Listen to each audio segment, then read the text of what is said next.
The advice and opinions expressed by the host of Autism Live and her guests are meant solely as suggestion and should not be in any way construed as child-specific advice. The Center for Autism and Related Disorders advises working with a board-certified behavior analyst who has experience with autism before starting any intensive behavioral intervention. Any choices you make in determining your child's treatment are completely at your own discretion.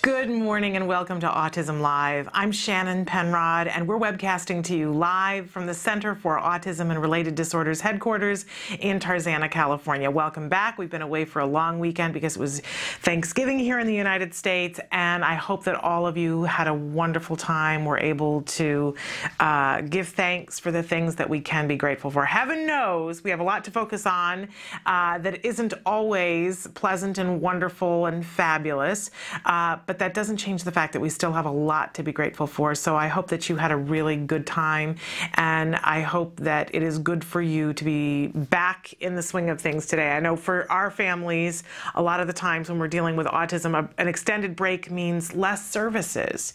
And the holidays can be particularly hard for that reason, along with so many other reasons. We're going to be talking about that and a lot more. Today, we're going to be with you live for the next 2 hours talking about autism and how you and I can be more effective, more efficient, working with a child who's on the spectrum to reach their fullest potential. I know that that is one of your highest priorities. It's one of my highest priorities because I am not a BCBA, a board-certified behavior analyst. I'm not an expert in autism. I am a mom of a child who was diagnosed with autism at the age of 2.5. He's now about to be 9.5. One more week and he'll be 9.5. I can't even believe that. I'm gonna have a 10-year-old. Where does the time go? But I know, and talk about grateful, I've been incredibly lucky that my son had access to ABA therapy. That's something that we talk about a lot on the show is ABA therapy. It stands for Applied Behavior Analysis. It is the only scientifically proven effective treatment for autism, and that's why we talk about it a lot. Plus which it's a huge creative arena. Our kids are all different, and we can apply the principles of ABA to our children in very child-specific ways to get great results. We know that all of our kids can make progress if we use these principles and if we are perseverant about it.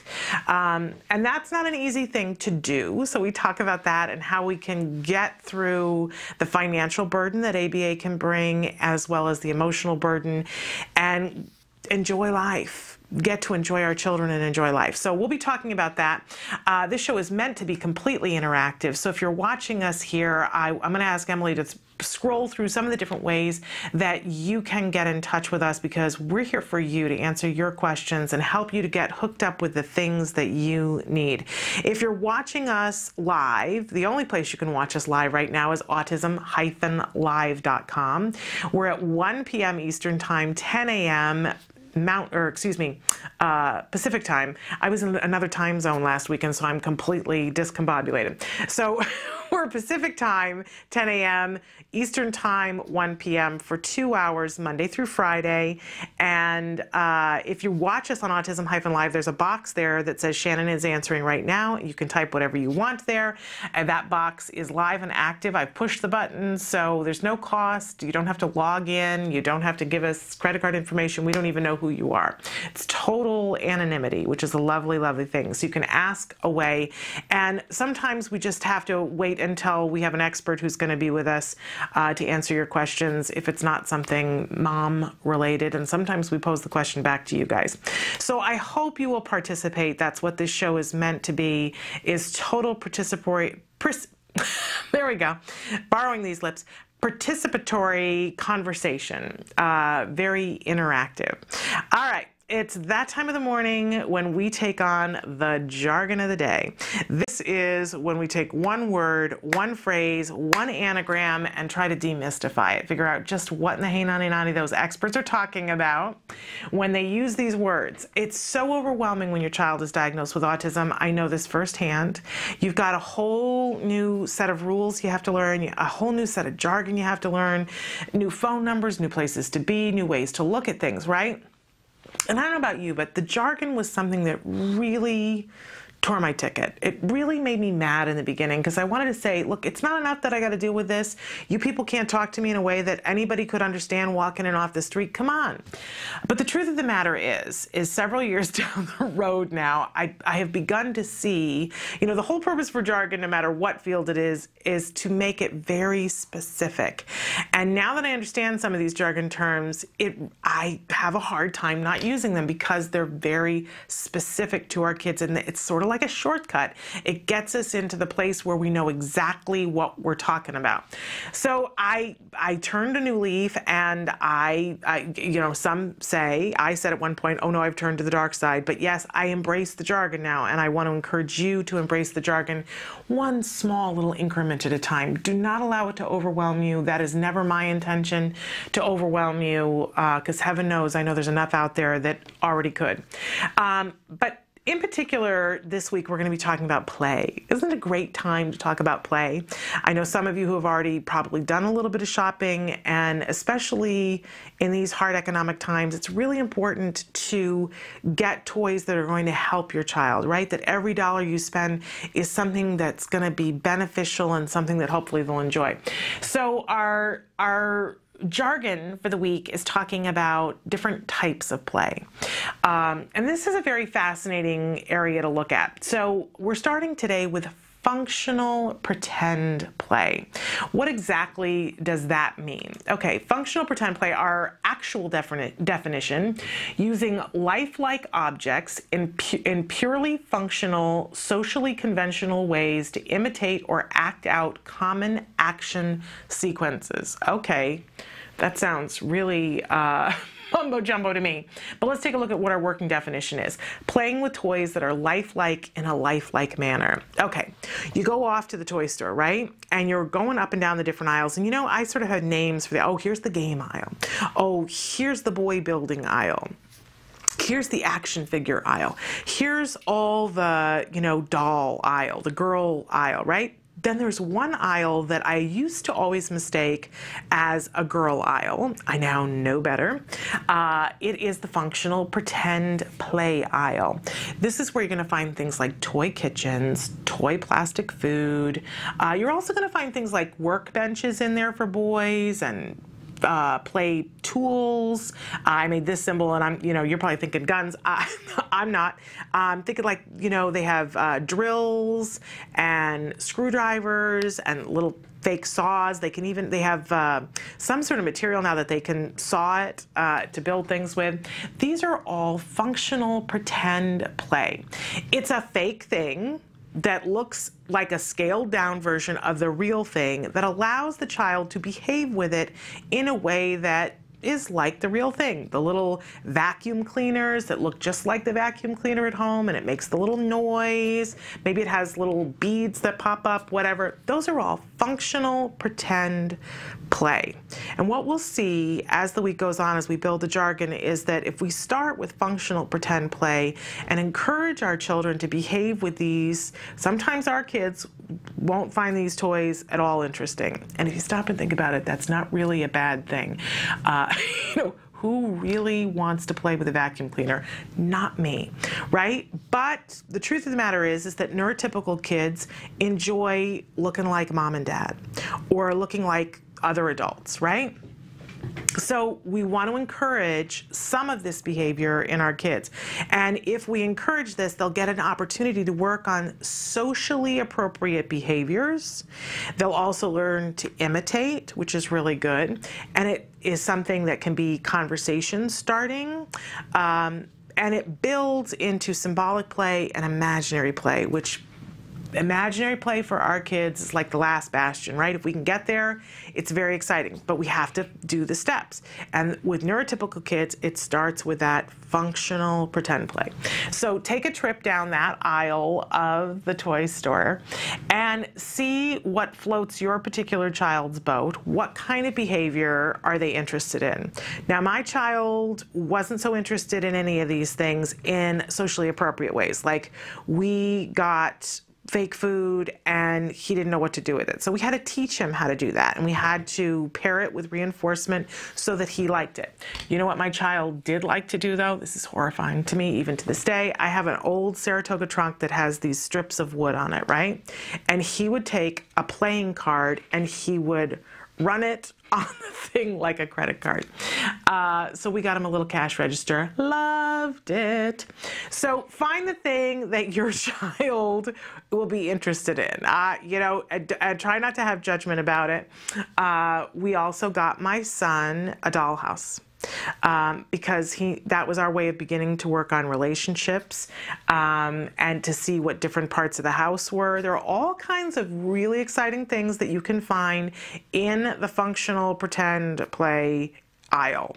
Take a trip down there, take a trip by yourself, and then take a trip with your child. I'm a big fan of putting the child in the shopping cart, piling toys in. It's like running it up the flagpole. What makes them salute? Because if we start with something that they're more attracted to, we're probably going to have more success. Yeah, eventually we want to work on all kinds of things with our child, but we don't have to start with the hard part if we don't have to, right?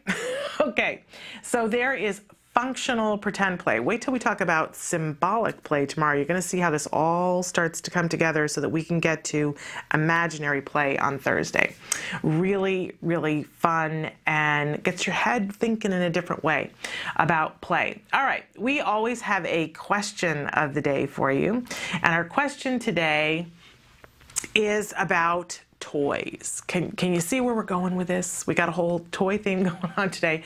What's your child's favorite toy? What's the thing that they most want to play with, that they're most willing to spend time with, whether it's interactive or independent play? What is the thing that gets them really excited? Now, this has changed over the years with my child a lot. Right now, heaven help me, his favorite thing to do is Minecraft. Anybody out there who can relate? He gets a little bit stuck on it, right? So we alternate other toys in, but that is his favorite thing. And he's not alone. I know lots of little boys his age, both on the spectrum and off the spectrum, who are a little too off the rails on Minecraft. So it's certainly not just him. And apparently there are lots of adults too, because now his new thing has become watching videos with adults where they're going through Minecraft thing and they're making funny things happen. And the language is not always great. Mommy has had to put some new parental controls on the computer, if you know what I mean. So that is his favorite thing right now. But I remember a time when it was a Buzz Lightyear doll. I can remember a time when it was the vacuum cleaner, the real vacuum cleaner. So, you know, lots of things have changed over the years, and that's a good thing. That's to be expected, right? Because when it was the vacuum cleaner, the regular vacuum cleaner, it was not the happy, happy, joy, joy thing. So what's your child's favorite toy? No judgments. And if it's the vacuum cleaner, just know I feel you, and it won't be forever. It doesn't need to be forever. But what is your child's favorite toy? I think it's really worthwhile for us to share these things and get ideas about things that we might want to get for our child. Because if you have a child that you're wanting to get more into video games, my son was here last Wednesday. I didn't disclose this to you guys. He was here at the studio with me because his dad was sick and there was no school. And he was sitting out in our little green room and he was playing Minecraft. I told him not to talk to anybody, to let them do their work. He could just play Minecraft, right? So he was ignoring everybody. And then we had a fantastic couple on Wednesday. If you missed this, go back and watch it. Michael and Pross, I'm not even going to try to say their last name, but an amazing young couple who have been instrumental in getting their nephew here from Uganda, along with Nancy Alspaugh-Jackson and Act Today's help.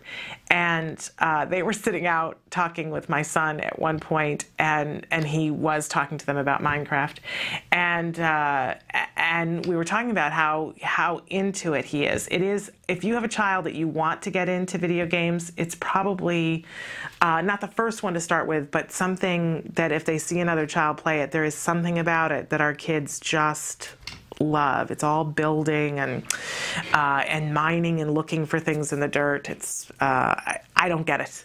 I'm just going to admit that. I don't get it. It makes me a little car sick, but they tend to love it. So in any case, and all of us in the room were saying, oh, my child likes this, and we were sort of trading off ideas. So I think that that's a really good thing for us to do. And we will check in a little later on Facebook to see what you guys wrote for your child's favorite toy. Okay, we always have a topic of the day. And our topic for this entire week is play skills, as if you could not notice. It's really important. This is an area that I try not to get too soapboxy about it, but it's a place where we tend to give it less importance and say, well, I want my kid to speak. At least I did, and I know a lot of other parents, we go, oh, great, yeah, I want them to play. But I want to be able to have a conversation with my child. The thing is that the play skills are a great place to work because they can build conversation, they can build language skills, they can build all kinds of things that go into those other areas. Imagine if a child can sit there and play with toy food and put things on a plate and do the functional pretend play. When you get to the restaurant lesson where you're sitting at the table and you're teaching table manners and ordering from the waitress, how much easier it's going to be if they found that fun and informative. It is going to be easier, much, much easier. And teaching imitation, which is going to be so helpful with all academic skills and really life skills, so much easier if we've had that beginning play skills background, functional pretend. And as I said, it just grows and mushrooms. So play skills, so important. I know it seems like I love Dr. Phil because I quote him from time to time, but the truth is Dr. Phil talks a lot about ABA. He doesn't call it that on his show, but really a lot of what he talks about are the principles of ABA. And one of the things that he says from time to time is that it's really important for the people in your life to give them a safe place to fall. That's what we need to be in our relationships with our kids, with our significant others. Give them a safe place to fall. And I like to think of a safe place to fail, because we don't ever get to do anything except by trying and failing and trying again, right? Play skills gives our child a safe place to fall, a safe place to fail, so that they have more opportunity to do it. If the child is willing to play act and rehearse in that way, it's going to make them more likely to be successful when it comes to the real life thing.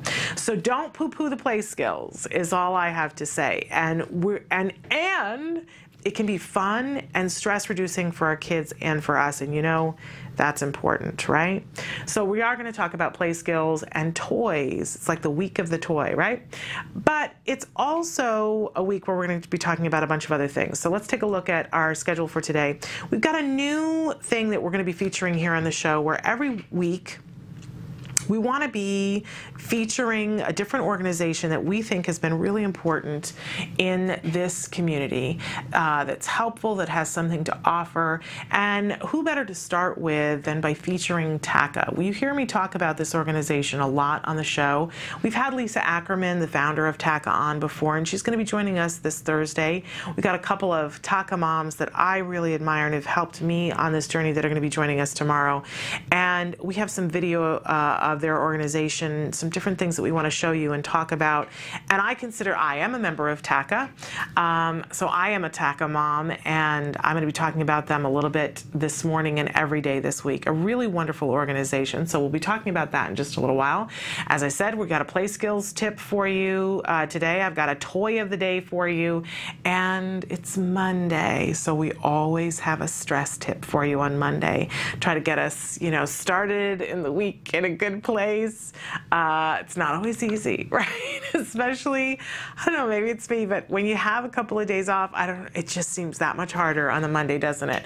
So we're all breathing, we're all staying focused and staring down that long barrel of the holidays, right? And not taking too much on. And we will be talking about that stress in a minute. But right now, to kick off this week talking about TACA, we have a video that we will actually be doing the premiere of. Nobody has seen this anywhere before, and TACA has provided this for us. This is an amazing organization that really was very helpful to me on this journey, and I know that they can be helpful to you. They are a great resource. So take a look at this video from TACA.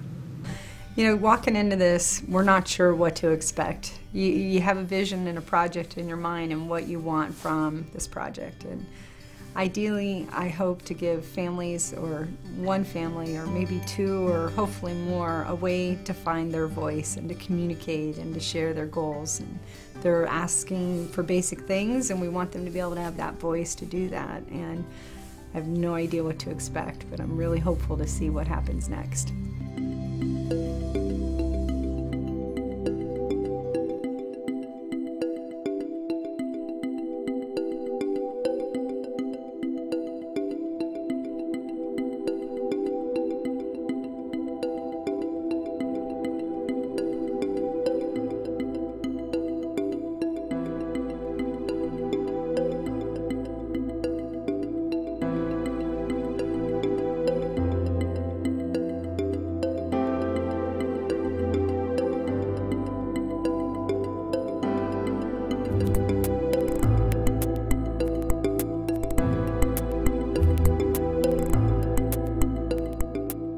Children who don't initially communicate with autism, sometimes they're told by physicians that, I'm sorry, your child will never communicate.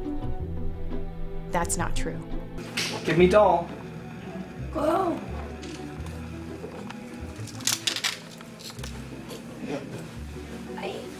What? What does she do when she's trying to communicate? She pulls on you or screams and will try to talk, but it's really hard to understand. If you don't understand, then she hits. Back in the day when my son first got started with technology, the technology we had was called Picture Exchange Communication System. We had to take a picture with a digital camera, cut the picture out, go laminate it, find some Velcro to put on the back, and pray that we wouldn't lose that picture when my son wanted to communicate about that item. And it was very time consuming. I probably spent thousands and thousands of dollars on laminating supplies and picture supplies. We also had other communication technology. One of it was over $10,000. It wasn't very intuitive, very clunky, and it had cartoon pictures. Steven, hi. What do you want? Y con este estudio, ¿qué ve? ¿Cómo va a cambiar eso? Espero que cambie todo. Ajá, espero que cambie todo. You feel useless, for lack of a better word to use. He's trying to communicate, but he can't communicate. You want to know exactly how he feels, but you can't really tell what it is that he's feeling.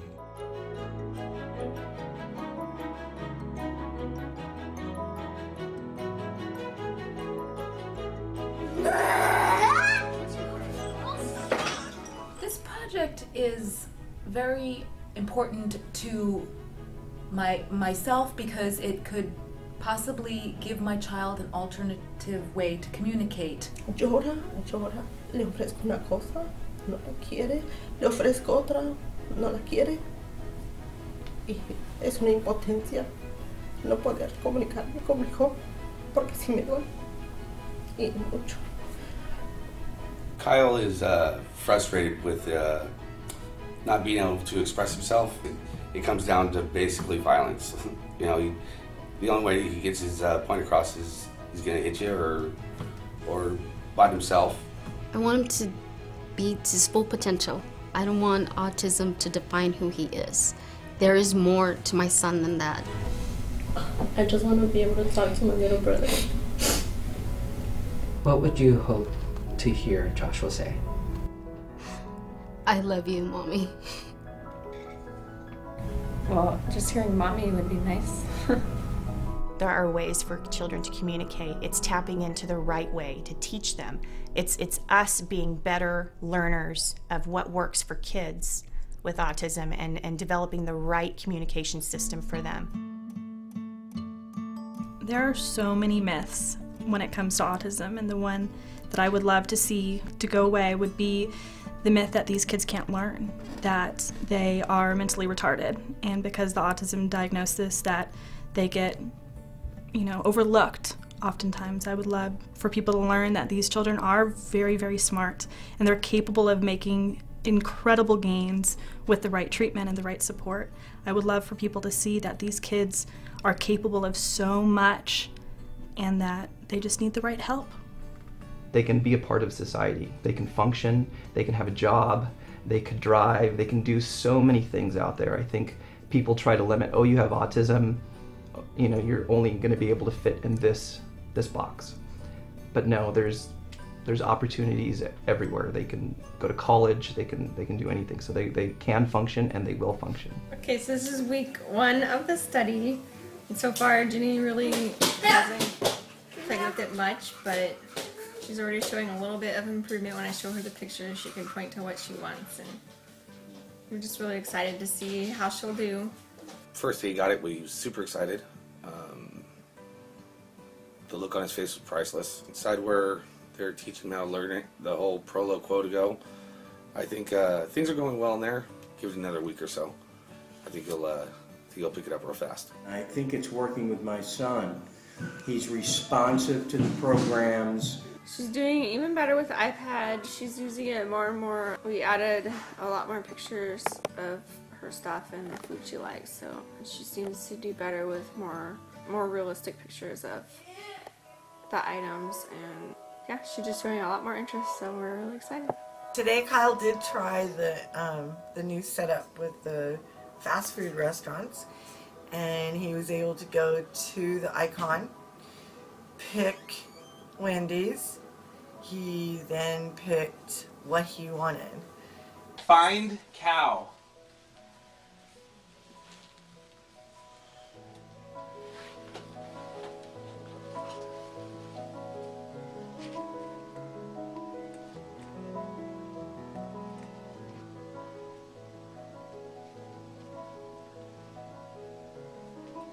Go! Good job, dude. So, I don't know, he just picks it up really fast. It's kind of exciting. She seems to realize that she can use the iPad to communicate in a way she hadn't been able to before.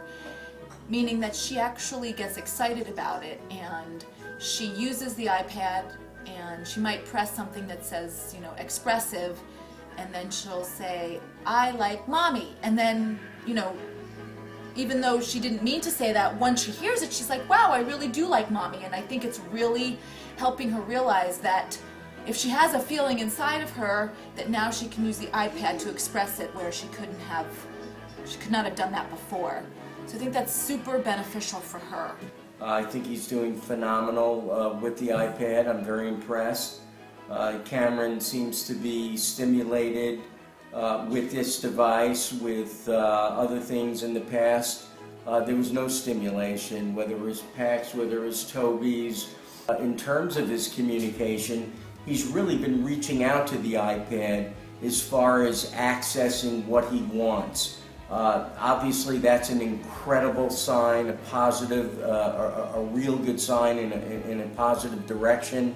To see some progress within a short period of time, to me, as his dad, is beyond exciting. I don't think there's any word in the dictionary that could express the way I feel, because we all know that without communication, there's nothing. The iPad helps me teach children with autism because it helps me quickly access learning apps that help the children acquire more information in a faster, more efficient way. What's your name?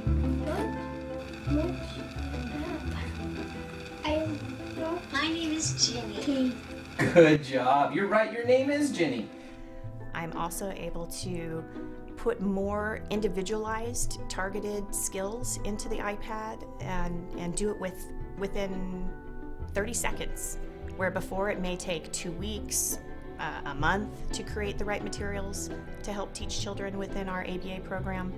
Now I can do that within just a sitting with the child, take pictures, load it up, get it in there, and then start teaching them right away. My mommy and daddy love me. I know that, they do. What do you want, Cameron? I want a cracker. Good boy, very good. You did that very well. Our children with autism have a voice through the iPad.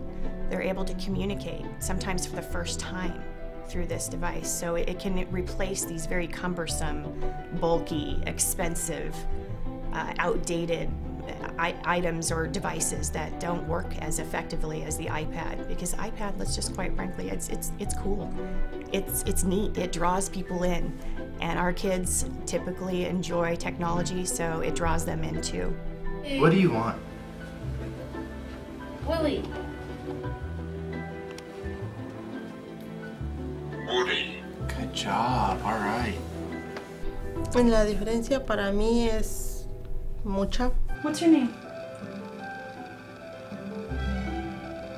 Your name. My name is Marcelino. It's effective, it's efficient, it's helping to shape their articulation in a way that we really didn't even hypothesize that would improve, and it did tremendously, with enunciation on the right points in different parts of the words that they never had before. I go to Savannah School. I go to Savannah School. Yeah, you're doing a good job with your sentences. Look at me. You're doing a good job. Yes, me. Do you want some pizza? Yes. For me personally, I've seen Zachary use more words in terms of asking more questions. Mom, who is that?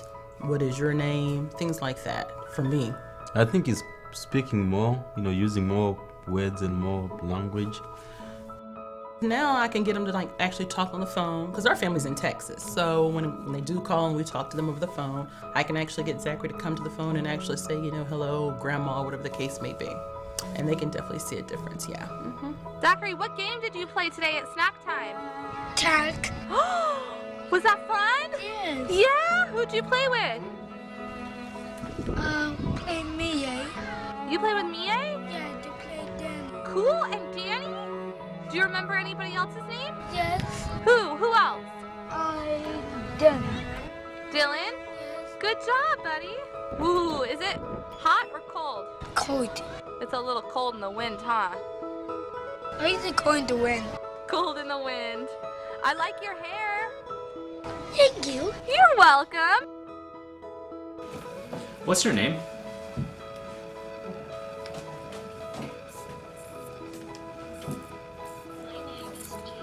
Awesome, nice job. My name is Mike. It's nice to meet you, bud. When is your birthday?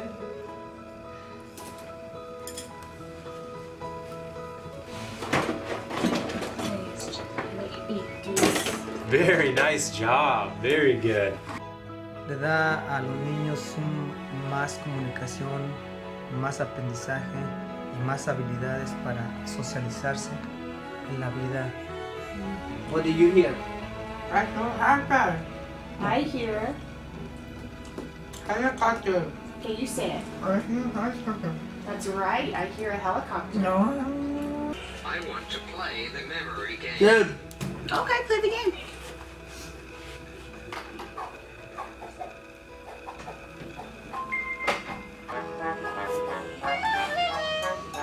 Whoa, that was fast. What are you watching? Jimmy. Oh, you're watching TV? Show me. What is it called? Robot. Robots, okay. What do you want? I want to play Fruit Ninja.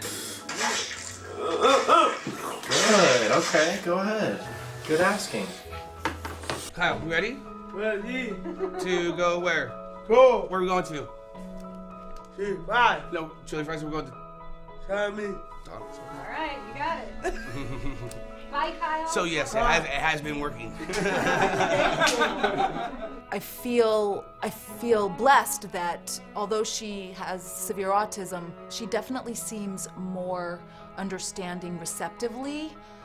Well, the study, I think, is so important because A, we bring out these tools to the people who are out there and give them hope that there is something out there that can help them tremendously. Rather than just teaching these children social skills, let's teach them that they can go beyond and they can still learn.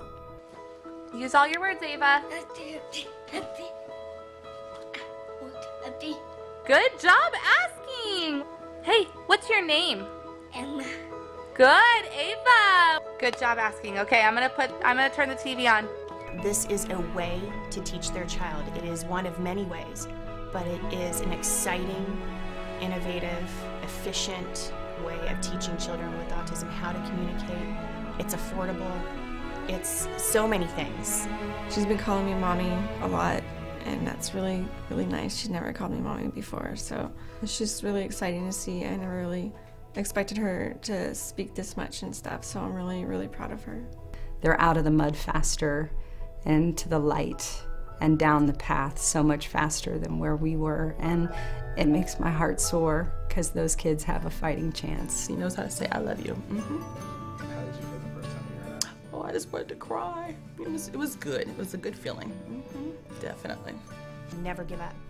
Never give up. Keep trying, keep moving forward, try everything, exhaust all options, and you'll prevail. Ideally, what I would like Apple to do is watch this video, look at all these families, and know that there's thousands and thousands of more families out there just like these that need help. And that tool, the tool that they so graciously made, and it's an amazing tool, I'd love for them to open their hearts and help these families. It's the barrier of being able to communicate or say I love you to their mom or dad. And we don't want there to be a barrier. We would like to see more kids have this tool. And we're hoping if Apple sees this video, they'll step up and make a difference.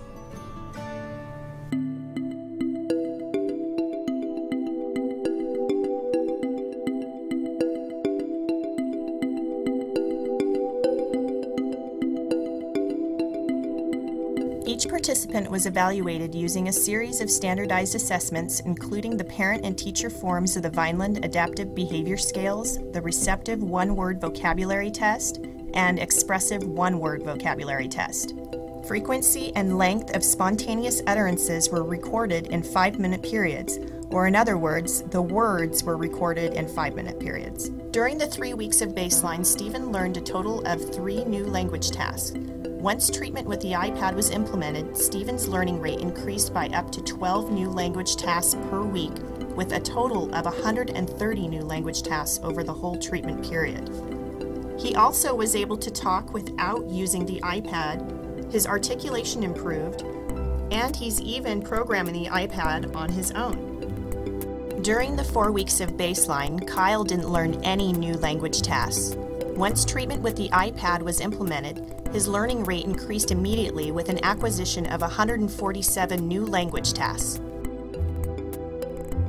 This graph illustrates how many words the participants were able to string together in a sentence. Pre-treatment, some of the participants were unable to talk.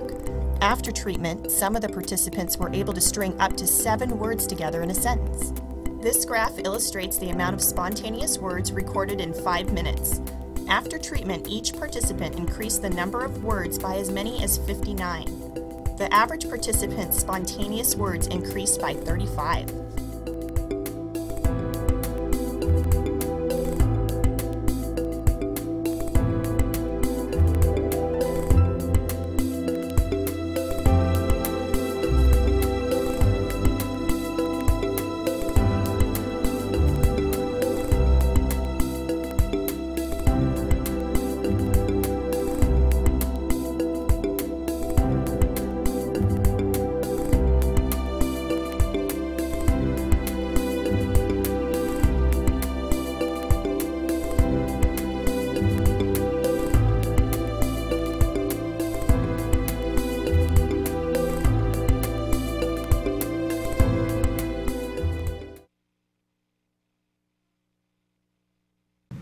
Welcome back. An incredible video. We are featuring TACA as an organization all this week, and you saw Lisa Ackerman in that video, really very moving.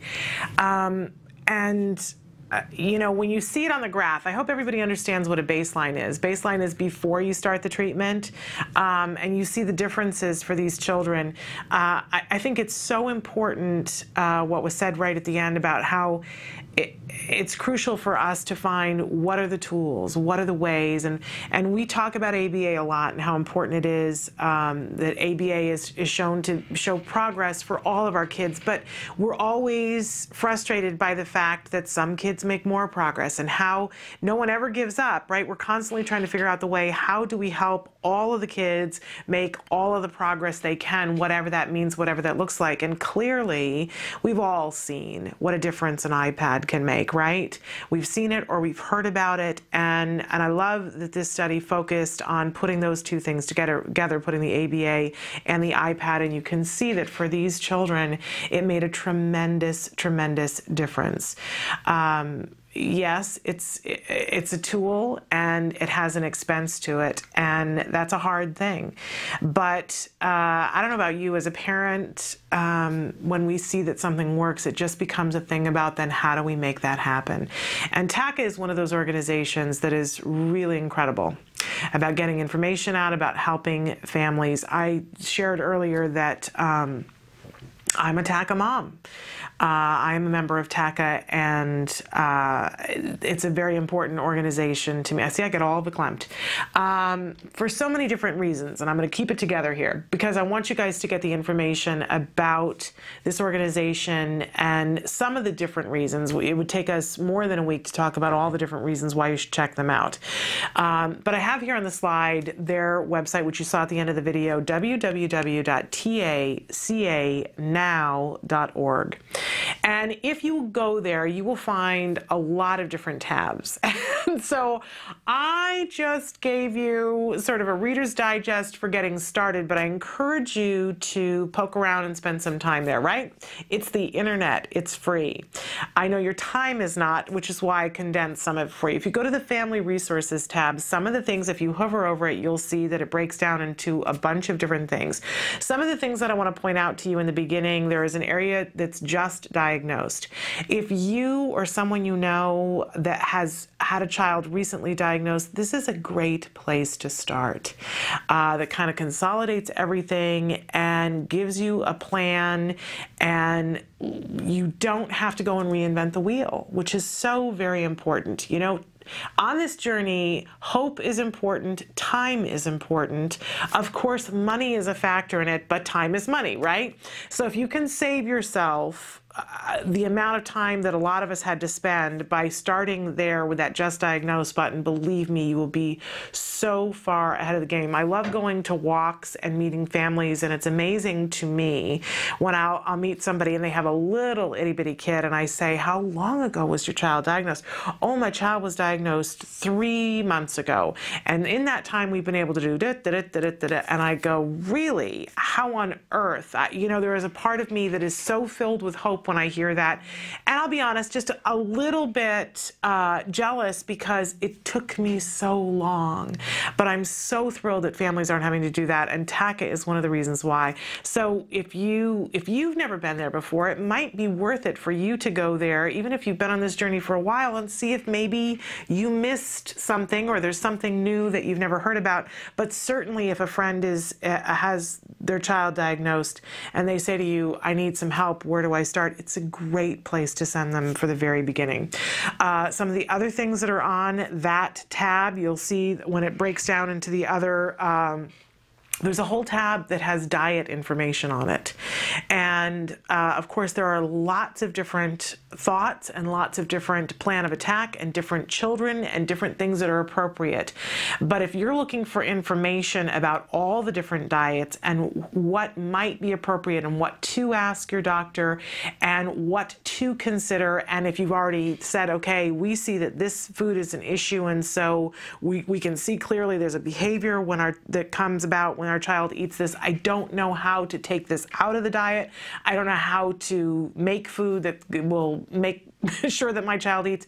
Great place to start. Really basic information, things that you won't have considered before. I can remember starting the GFCF diet, and I'm somebody who's allergic to wheat, so I knew a lot starting out, but there were things that are gluten that aren't necessarily wheat, and I needed some information about that. And then looking at the casein factor of it, things that appear in casein. Really, really great informational website. Again, this is all free. Also, something that I want to encourage you to look at are the mentors for TACA. They have mentors that they can assign to you, families who've been on this journey. I believe the cutoff that you need to have been on this journey for more than 18 months. So they're people who really have already spent some time and can help point you in the direction. It's like having an autism buddy, and I really think that that's an important thing to do to help you with the biomedical end of things, to be looking at your child as a whole child, to get your child healthy, whatever that means for your individual child. To have that mentor in your corner, a really, really beneficial thing for a lot of parents. And of course, there is a tab for scholarships as well. There are different scholarships for different kinds of issues, and I think it changes from time to time. But I can tell you, see, I'm going to get emotional. One of the things that I fell apart when Lisa was here was thanking her for this, because wasn't too many holiday seasons ago. I'm keeping it together here. That my family received a scholarship, a holiday scholarship that made the difference for us. That there was a day when I remember sitting there and saying, I don't have enough money for the medicine that is really beneficial for my child to put food on the table and to buy my child a Christmas present. And that was a really stinky, rotten day, right? Because who wants to have that realization amongst everything else that you're doing for autism? And I belonged to the TACA group, and they had put out an email that very week saying, is there anybody who needs anything this holiday season? Don't be afraid to ask. And I can't even tell you how hard that was for me, but I knew that as a parent, I needed to make it about my child, not about my pride. And so I did say, I need some help with his medicine this month, if that were possible. And oh my goodness, it was life-changing what happened. That another family adopted us for the holiday season, and it will... If that was one of the worst days, it will go down in my life as being one of the amazing holidays, because I truly felt the spirit of Christmas. Was amazing. Okay, so there's that. And before I get too watery here, you will also see on there are lots of tabs. Check them all out. But there's one for finding a meeting. And meetings are not just in person, they are online as well. And I subscribe to something called the Daily Digest for my local group, so that I get to ask questions and see people's questions and answers on a daily basis. It is my go-to when I have a question as a parent. That is the group that I go to and say, hey, has anybody else ever seen this? What do you know about this? And occasionally when I have something to add, when somebody else writes in and says, hey, I don't know what to do about this, and I have something to add, that I do. I'll be honest with you, I don't have much to add, because there are two women on that group who get there before me and have the best words to say, and both of them are going to be here tomorrow. I'm talking about Holly Riley and Moira Giammatteo, and they're both going to be with us tomorrow, so you're going to get to meet them in person. Excuse me. I'm just a watery mess here. But this is an amazing organization. They do life-changing things. Even if, I don't even want to make it sound like a small thing, they support families where they are. And it is truly amazing what you can find in TACA. So I encourage all of you to go to www.tacanow.org. I think there are 25 or 26 groups across the country right now, so there may not be a group close to you, but there may be. And if there isn't, you can certainly hook up to a more global support group with TACA. And maybe somewhere down the road, whether it's next week or in 6 years, maybe you will be the person who starts the TACA group in your area. It could be a really beneficial thing for you. So we are going to be talking about them all this week, featuring them, because for goodness sake, they deserve it, and you deserve it. You deserve to know about this amazing organization. We will have those 2 TACA moms with us here tomorrow, and on Thursday, we are lucky enough to have Lisa Ackerman back in the house with us, and she's the one who got this whole ball started rolling. The power of one mom, of one decision, and life-changing for so many families. So proud to be able to share information about this great organization with you, and we will continue to. We need to take a break, and when we come back, it's time for the stress tip of the week. It's about the holidays and getting set up for the whirlwind that's about to assail us. So stick with us. Currently in the United States, 1 in 88 children is affected by autism. 1 in 88 means something different when your child is the one. Recovery is possible. Hi, I'm Shannon Penrod, host of Autism Live, an online show about autism broadcast by CARD, the Center for Autism and Related Disorders. I'm also the mother of a child with autism, my beautiful son, Jem. You know our old joke, guess what? Chicken butt. Chicken butt. So we're gonna take the chickens. But things weren't always so easy. I remember when Jem was first diagnosed with autism. I used to lay awake at night in bed and pray for someone or something that could help us to get our child back. My prayers were answered by Dr. Doreen Grandpichet and the Center for Autism and Related Disorders. CARD treats autism and other related disorders using the principles of ABA, Applied Behavior Analysis, which is the only scientifically proven effective treatment for autism. It is also recommended by the American Academy of Pediatrics and the U.S. Surgeon General. About a year after we started treatment with CARD, we were able to see tremendous improvement, and we got our child back. What grade are you in? 2nd. You are a smart cookie, huh? Mm-hmm. Do you like school? Yeah. Do you have any good friends? Yeah, Oscar. Oscar is your best friend? Yeah. And my child is just one of thousands to benefit from CARD ABA therapy. Across the nation and around the world, children are making amazing progress and being given the keys to unlock their full potential. We are extremely grateful for the amazing job CARD has done in helping our daughter. Our daughter today, just in 4 months, I think is a totally different child than when she started with CARD. I kind of see it as, it seems like her brain in a way was asleep, and now that we've gotten so many services, we've seen her wake up. Did you have some gases? Recovery is possible if you take the right steps, if you're willing to put in all the hard work. And 7.5 years, yeah, it's a lot of work. It's worth every little bit, and CARD's been there with us every step of the way. I have 2 children with autism. I can't imagine a day without CARD or the therapists. They've been so instrumental in helping us with our kids and shaping their lives and helping us help them. Thank you, Christy and Big Alex. Thank you, Jackie and Mariana. We've tried other things before ABA, but the most beneficial thing has been ABA services, and I'd be the first person to tell any newly diagnosed family that you have to contact an ABA provider, and if you're lucky enough to have CARD, you're very blessed. Recovery from autism is absolutely a possibility. We've been recovering children for over 20 years. It's just a matter of identifying the child's medical needs, understanding the child's sensory issues, and then teaching the child all of the skills they need in order to function normally. We know there's hope for autism. Autism is treatable, and recovery from autism is possible.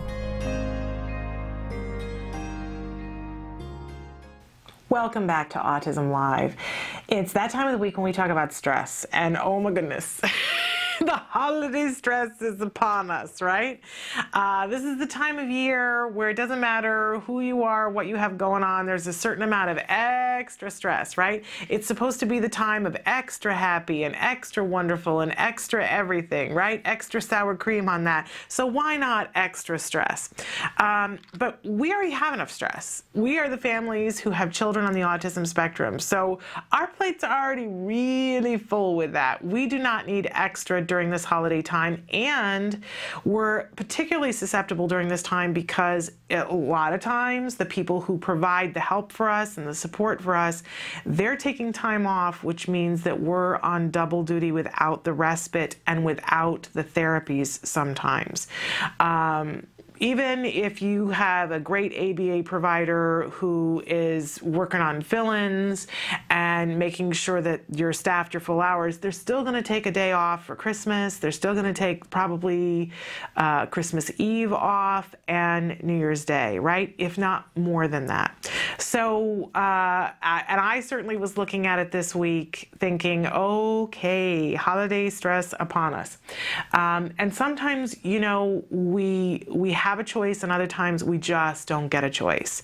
And I think it's better to make the choice before it's forced upon you, before you get sick, because let's face it, if we let the stress go and if we stay moving at a pace that isn't possible, we will get sick and our kids will get sick, and then you have to stop, right? So I think it's better to call a halt to all of that before all that starts. I must have missed that window this week, but because everybody in my family had the stomach flu for Thanksgiving.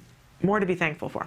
But it really reminded me how important it is for us to pace ourselves. So here are some different things that I'm trying to remember, and hopefully they'll be useful for you. But again, I'm saying this as much to me as I am to you. Okay, so first, number one is don't try to overcompensate by doing blank too much. Fill in the blank. What is it that you are likely to do? As I was out doing the Black Friday sales, you know, don't overcompensate by shopping too much, and that means not overspending. It also means overeating, staying up way too late.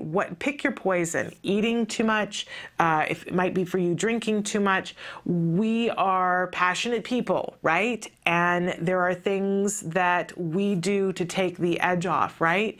And just like our kids who like to stim, but there's a point at which it's no longer productive, we need to be mindful of those things that we tend to gravitate to that can be excessive because we want to overcompensate for something else. You know, I have a really hard time stopping with the toys and the games because there is a part of me that's like, well, you know, it's educational and my child has had to put up with so much, so, you know, I want him to have what I want him to have within reason, right? But where does reason go when people are pulling things off the shelf? So think about what it is for you and have that moment where you say to yourself, okay, am I doing this because of the holidays, or am I doing this to overcompensate? And if you're doing it to overcompensate, time to pull back. If you're sitting there eating and saying to yourself, okay, you know, well, I should get to have this because it's the holidays and I've had to put up with da-da-da-da, that might be the time to step away from whatever it is you're eating or whatever it is you're buying, or, you know, fill in the blank, because we all have different things. So don't try to overcompensate.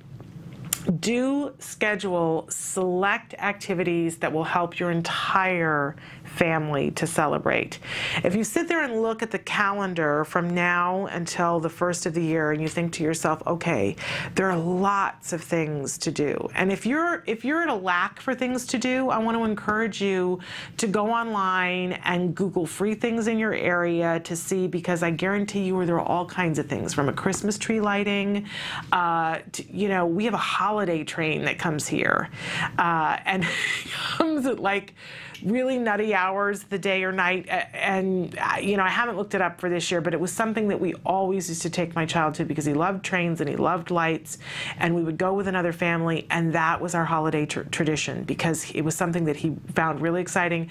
And that's the thing that we would schedule time for. We haven't been now in 2 years, I think, so I do need to check it out. But there are activities, I guarantee you, that you can be involved in. It might be a local church activity, or it might be a local group. It might be somebody who has something to do with autism, or it might just be an event for everyone. This is a time of year when people reach out and have interactive events, and I encourage you to find something to go to that you include your child, that you don't apologize for, you know, what you're showing up with. There may be behavior, there may not be, but this is the time of year when people should be inclusive. So think about that month and schedule 1 or 2 events that you really feel are going to be beneficial for your whole family.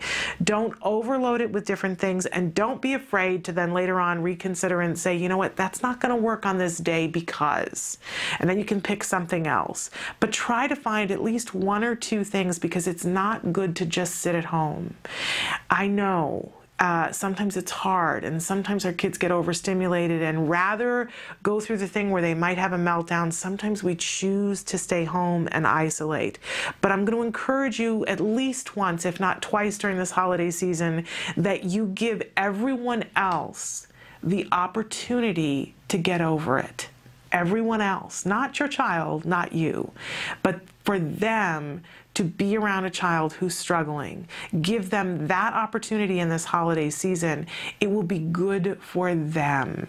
And certainly it will be good for you and your child. And don't feel bad if it doesn't go well. You're just exercising a muscle, and really think of it as a gift that you're giving everybody else.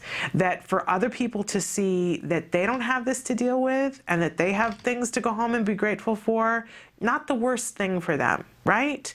And the truth is, you might find that it becomes a wonderful thing for you and your family and your child or children on the spectrum. So 1 or 2 things that you're really going to try to attend and get out of the house for, but don't feel pressured to do something to please and fill in the blank. If you're, you know, having a discussion with a family member and they're saying, well, I really want you to X, Y, and Z, consider, is this something that's good for you? Is it good for your family? Is it good for your child on the autism spectrum? And if it is, and if it could be, then certainly weigh it and consider it for those reasons, not to please that person. This is an opportunity, I hesitate to use this word because it sounds, the connotations are all wrong, but be selfish.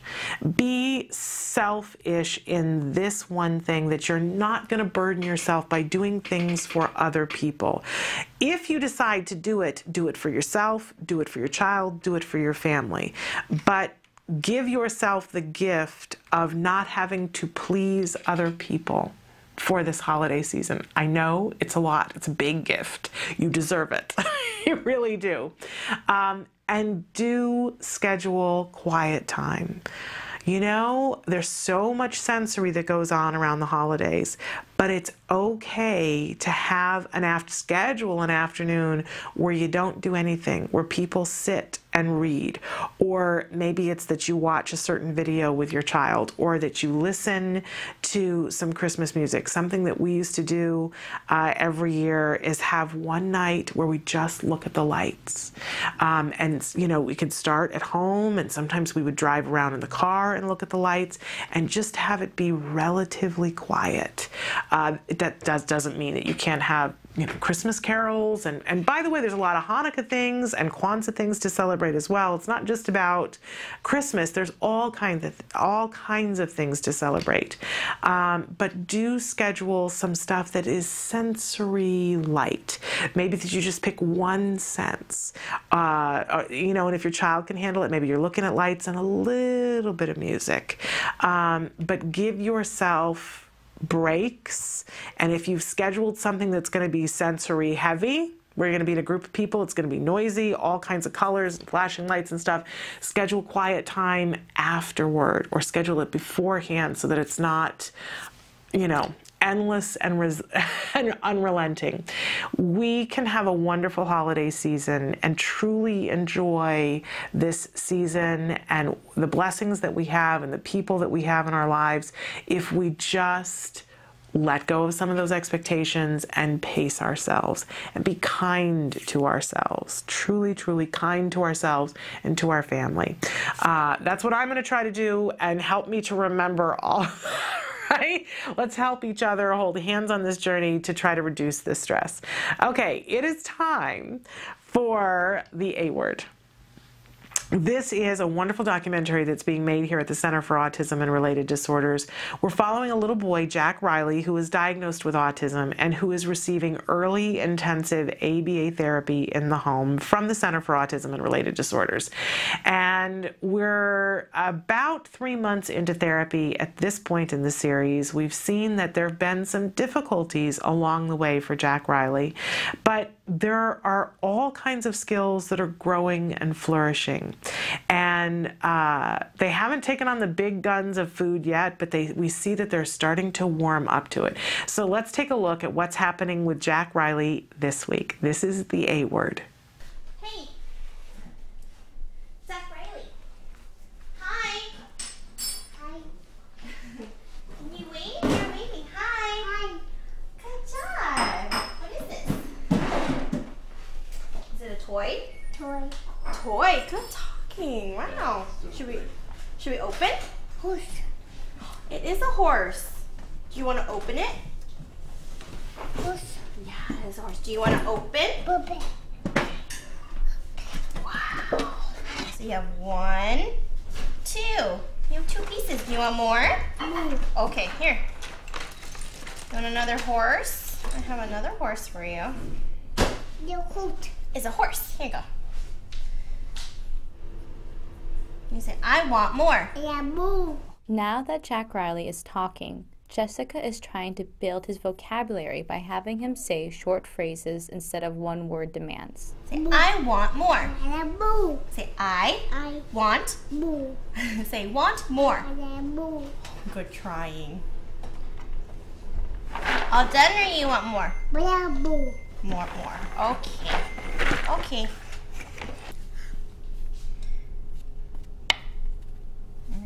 All right. Should we put it away? No. No. You want more? More. Okay. He has mastered the use of that word. Yeah. I swear, like today, he's like a different kid, and I saw him, what, just Tuesday? That's amazing. We went to a restaurant last night. He ate his own food, but he fed himself in the restaurant. Good. What did you guys bring your own food? Yeah, we bring our own food with For him. He did great. Will he try any of the foods that you have? Well, we have to be careful because of the gluten and casein thing. So we don't let him actually if it's a normal restaurant. Okay. Although the place we went has gluten-free pizza. Oh, well, that's So pretty we're cool. gonna try that next time maybe. It's really good. Because as soon as you guys have him tested and everything, maybe we might want to try new foods with him. Okay. Introduce him to new foods. That would be good. Right. Okay, all right. 1 minute's up. All done. We can play with it later, okay? Clean up. Clean up. Oh, good listening. Thanks. Is this your baby sister?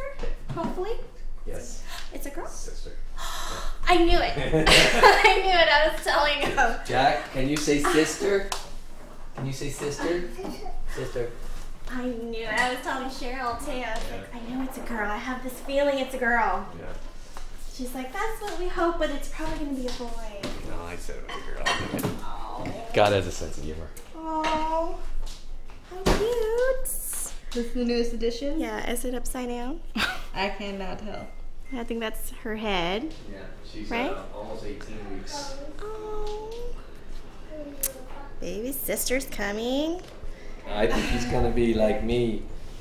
I was very protective of my little sister. Wait. 3D. Okay.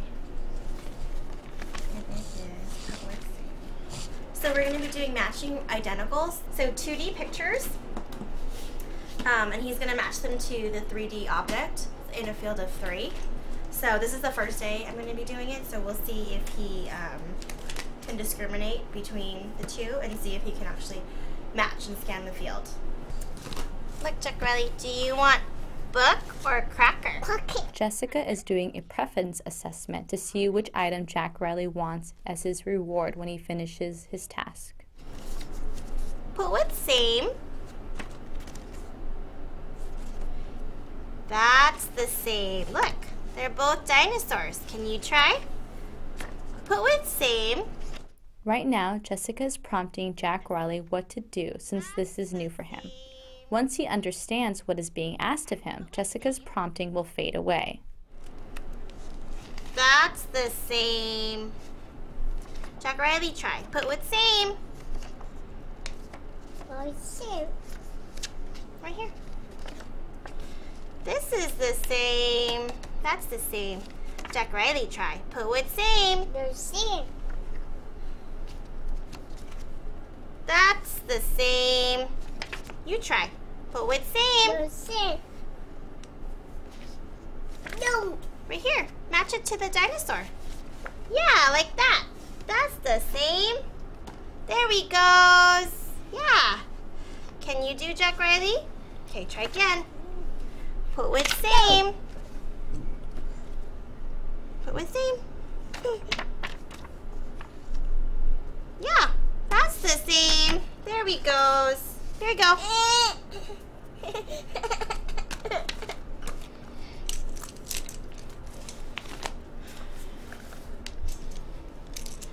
All right, helicopter's gonna go here.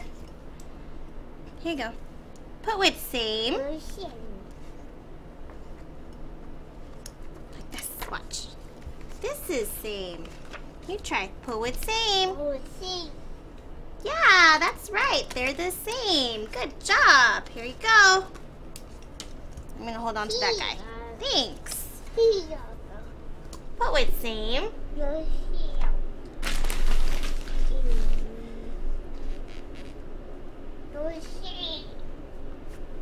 This is the same. You try. Put what same? Yeah, that's the same. And try it again. Here. Put what same? That's right. That's the same. Good job. What is this? Is it a duck? It's a duck. Is it a duck? Say duck. Duck. Good. What sound does a duck make? Quack, quack, quack. Here you go. We actually started a new program called Yes No, where we're reteaching him how to say yes for things that he wants to play. Like, for example, like if he wants to watch a movie or something really, really reinforcing. So we're going to teach that to him in airless learning, meaning that we're going to prompt him all the way when we're first starting to teach him the new skill, and then fade out our prompts eventually once he starts to get the hang of saying yes to things that he wants to play with instead of just saying no to everything. So we give him another word that he can utilize. He even seems to say no to things that he does want to. So that's why we want okay when he wants things. But yes, seems to be more functional. Let's go! Jessica, Mike, Cheryl, and Jack Riley are going outside to practice stop, which is still a safety issue because he doesn't always comply. Jessica wants to see how often Jack Riley listens to them and follows the direction. Stop! Stop! Yeah, remember? No? Try again. Go. Stop! Yay! For now, pausing for a moment is verbally rewarded since he is complying. With practice, the duration which he pauses will become longer. Stop!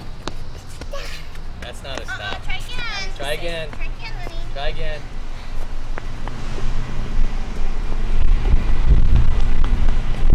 Stop. Yeah. What? Good stop. What? Good stop. Leave it. Stop.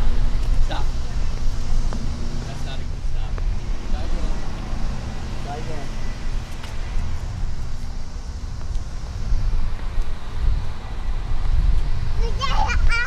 Stop. Good. Stop it. This is how we get him back to the house when he's lollygagging. Does it work? Yeah, he's usually happy on. He wasn't in the mood to play anymore, so.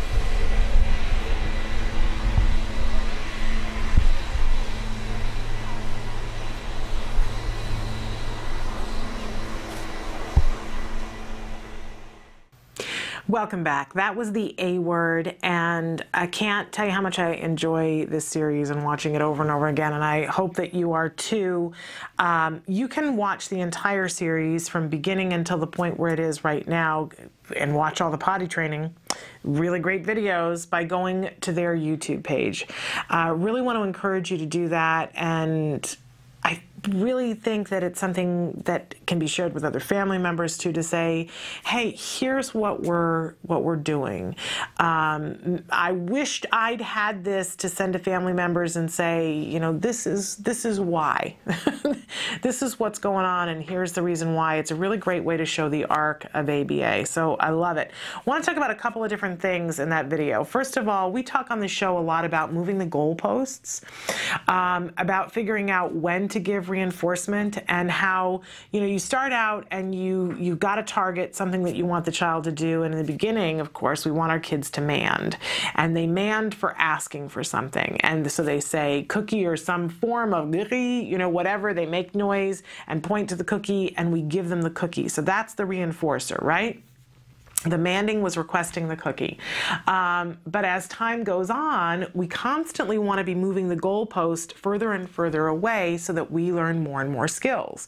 And Jessica shows us some really great examples of that in the beginning of the video, that she gets out the box and she's very patient. She is a patient soul. She was one of my son's therapists for a while, really great therapist. And she sits there and she taps the box and she says, you know, do you want to play? And she's tempting him, getting him excited so that he wants to check out what it is, but she doesn't immediately start opening it up. She makes him have to mand to say open, right? And she'll prompt him for it, and she taps the box and she says open, but finally he says open. So she opens the box and they start to take things out. She's being very slow about it, right? We're not taking and dumping it all out, one thing at a time. It's a horse, and he says the horse, right? And then she's got the box and she's got control over the situation. So she says, you know, are you done or do you want more? He says more, and she says, say, I want more. And he says, I more. Okay, we're building. We're building, we've got the foundation there. He's already learning to say more, so now's a great time to try to put things, and we can start with want more, but why not shoot for the stars and I want more. Now, he said, I more. It's an approximation. The truth of the matter is that if we were to dial back the clock and he were to be 12 months old instead of being like 28 months old, we would be thrilled and excited, right? Well, we have to be thrilled and excited because we're a little bit behind, and this is how we get caught up. Imagine if you were going to take a trek into a snowy field, right? And there, you know, all this fresh new snow that's there, and you don't know the way to go, but you see that there are footprints in the snow, so you decide, hey, I'm going to step in the footprints that are already there because I want to get there and I want to be successful. That's kind of what we want to do with autism.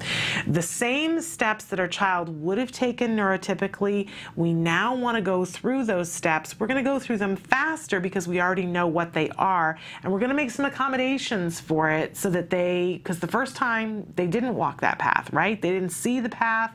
We're going to lead them onto the path, and we're going to walk in those footsteps of neurotypical development. But we can go faster because we're going to be really smart about the way that we do it. But still, there are a lot of those steps that we have to go through. So, you know, I remember when my son was first starting ABA, and there was a certain amount of a coax that happens where we say something and we get the child to repeat. And often, It's like a new toy. The child gets this and is like, okay, well, I got reinforced for that, so I'm going to start doing it all the time now. And we see that this is what's happened with Jack Riley. And you might be sitting there and thinking, oh, but he's just repeating what she's saying. That's not really the same as talking. It's not the same as conversation. How are we going to get to that intelligent back and forth conversation?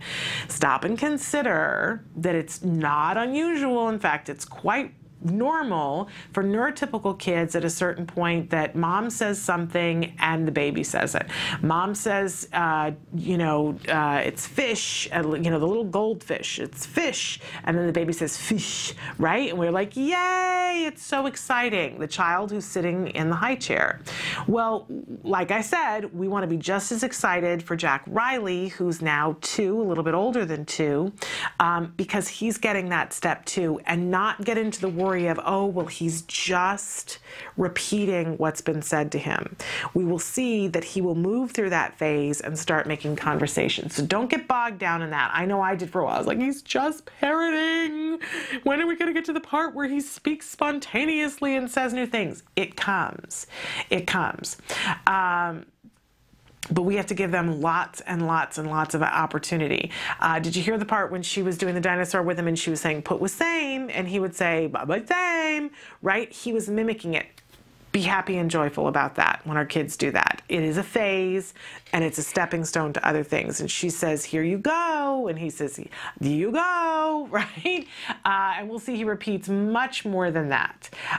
It's very, very cute. Be excited about it. It's not a horrible thing. Okay, I want to talk about how everything is a learning opportunity. Absolutely everything.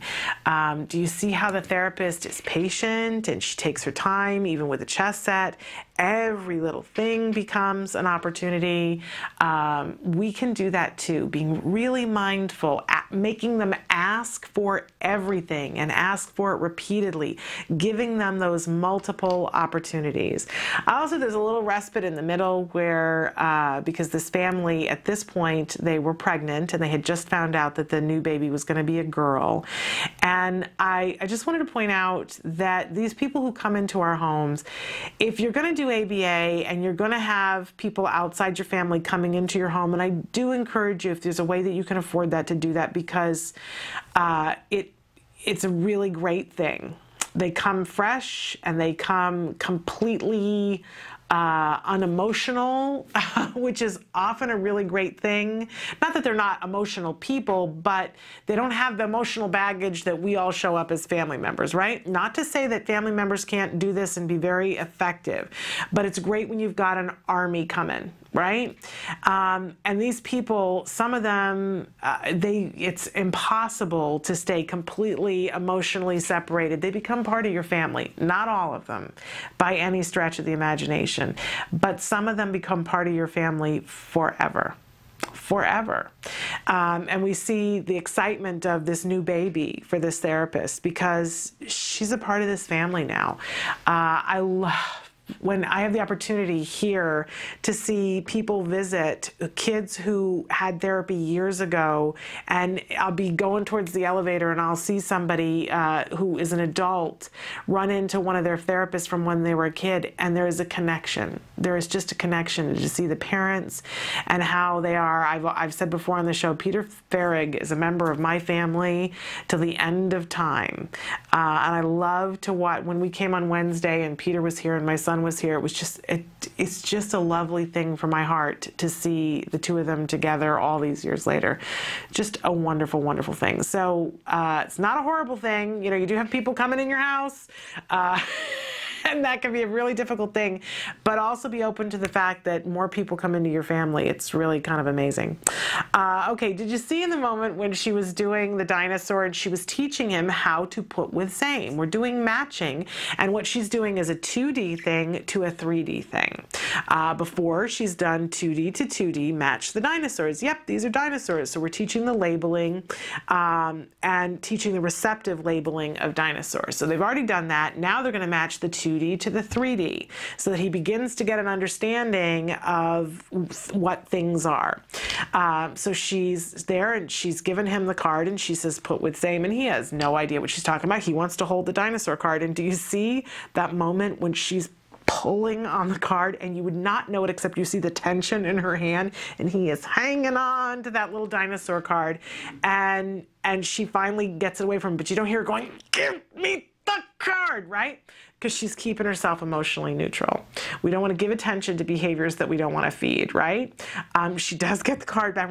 And I love this moment, and I love that it's included, because a lot of times we watch the therapist do something and we go, well, you know, if my child could just do that, or they make it look so easy, or, well, you know, why is it that they miraculously behave perfectly for the camera or the therapist? I want you to see that it's hard for the therapist sometimes too, but they keep themselves neutral for things like that. And she, you know, very gently perseveres and wrestles the card from him so that she can continue on. It's really amazing to see how much patience the therapists have, and they're working towards a goal, and they keep that very much in mind. So really kind of amazing. And tomorrow when we watch this, we'll talk about the stopping, because this is a skill that builds and grows with our children, and very infrequently are we done with it after the first time introducing it. So really important that they're working on that with him right now. Again, watch this series, support this series, The A Word, support this family, support this child on his journey. It's amazing. And in the meantime, you will learn and grow you'll learn about ABA and about autism and what it takes on this journey. It's an emotional journey. It's a lot of work. So worth it. Okay, we're going to take a break. When we come back, we have a language tip that's going to help our children to be able to play games. So stick with us. Dr. Doreen Grand-Pichet is the... Dr. Doreen is an expert in autism. Doreen Grand-Pichet. Dr. Grand-Pichet. Dr. Doreen Grand-Pichet. Dr. Doreen Grand-Pichet is a visionary in the field of autism, and now you get to ask her questions every Wednesday at 10 a.m. on Ask Dr. Doreen.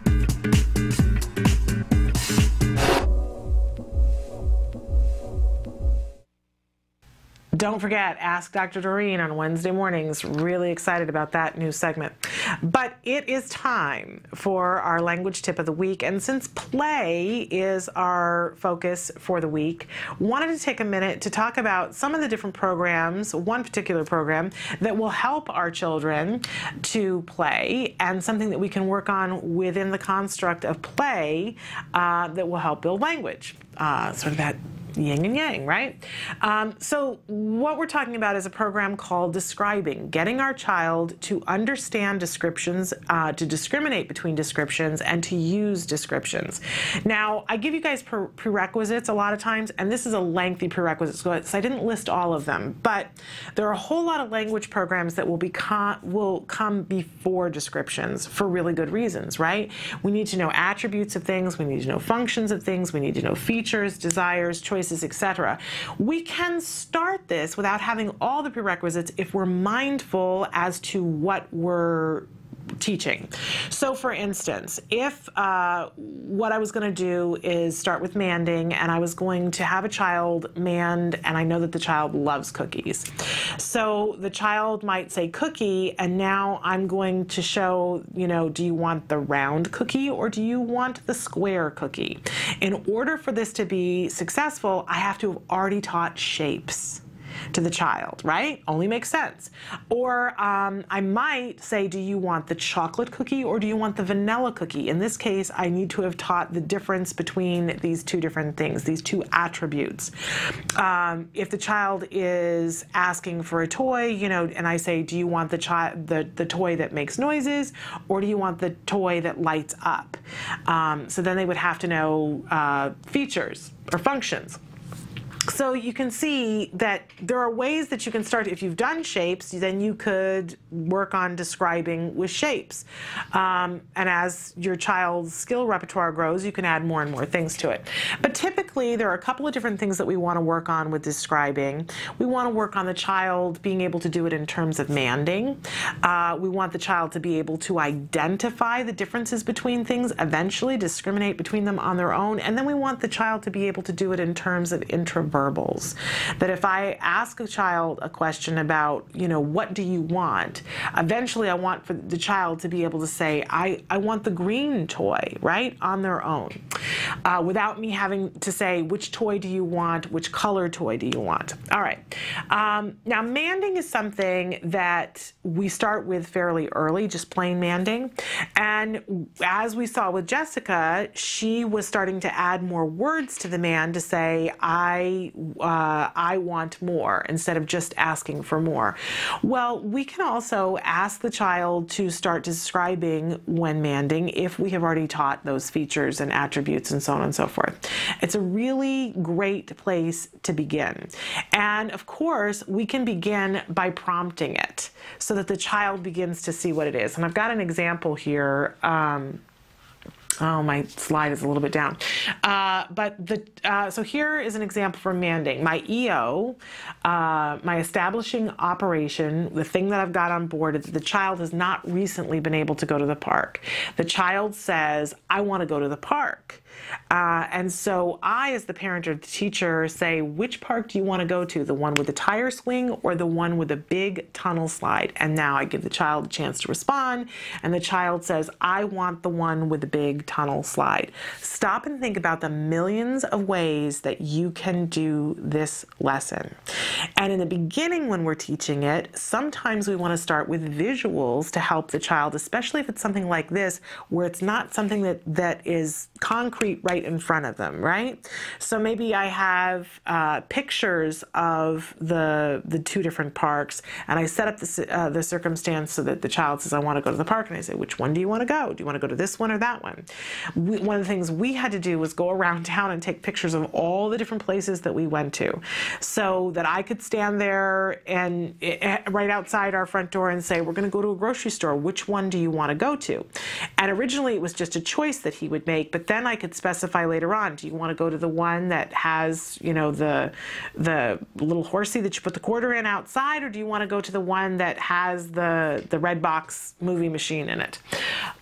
Lots of different ways that you can work on this with, and think about all the things that your child asks for and how you can ask them. You can start by giving a description and say, which one do you want? Do you want this one or that one? And eventually we turn it into saying, well, which one do you want? And asking them to describe without us having prompted it.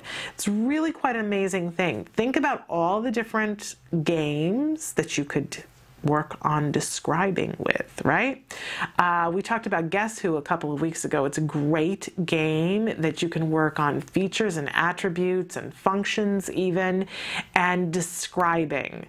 That you get a board of, and they come in all different kinds of things. They come in people and monsters, and there's even a SpongeBob version of it, and I think there's a Disney version of it. There's probably a Disney princess and a Mickey Mouse version of it. But each person has their board, and so you're asking, as you look at your board, does the person I'm looking for have a blue nose? And I say no, right? So they're having to describe some of the different people that are there and figure out, what do I want to ask? So great game for that kind of thing. I'm going to be featuring a game in just a couple of minutes that will also bring into play some things with describing. But there are so many different games out there that could help build this skill. And when we use this in play, it gives our child a safe place to practice, a safe place to fail. This does take a lot of practice. It isn't something that happens overnight, but it is a great gift that we can give our child, the ability to describe things in their environment to other people. So many different ways that we can do this. This is just one example. If you're interested in being able to teach your child how to describe, or any of the different lessons that we talk about here on the show, you can find all of these lessons and so much more on the Skills program.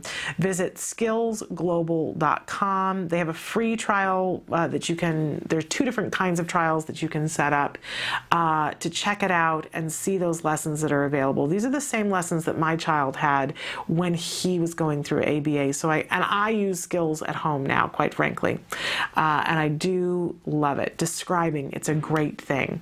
We're going to take a break, and we're going to come back to do our game spotlight for the day. Stick with us. Autism used to affect 1 in every 10,000 children. Now it affects 1 in every 91 kids. TACA is one of 5 organizations helping families living with autism today. Our kids came back to life. There's a whole community out there, and now we're a part of it. Oh, TACA has a place for me. To find TACA, go to www.tacanow.org. Please. Welcome back. All this week we're featuring toys. And in just a few minutes I'm hoping to get on Facebook and to look at what toys you guys said that are your favorite of your child. But today I have as our feature, this by the way is featured this year in the Toys R Us Differently Abled Toy Catalog, which is a great reference for toys, and they specify the kinds of things that you can work on with your child. Peter Farrig, in fact, I was going to say one of our ex-therapists, but since we were just talking about Peter Farrig and Ashley Colas gave this to my son last year. We have had more fun with this game. It's called Spot It.